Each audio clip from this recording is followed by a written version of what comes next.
Inul Daratista sampaikan kabar duka. Sang adik ipar meninggal dunia. Istri Adam Suseno itu beri sentilan pada orang yang tak percaya COVID-19. Kabar duka datang dari penyanyi dangdut Inul Daratista. Pasalnya, adik dari sang suami, Adam Suseno yakni Zafira meninggal mengembuskan napas terakhirnya usai terpapar COVID-19. Hal ini disampaikan langsung oleh pedangdut asal Pasuruan tersebut.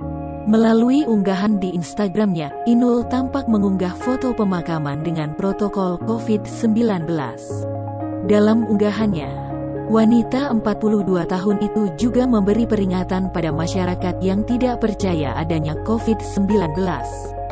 Selanjutnya, ibu satu anak itu menegaskan bila virus COVID-19 itu benar ada. Bahkan dia menghimbau tetap waspada walau sudah divaksin.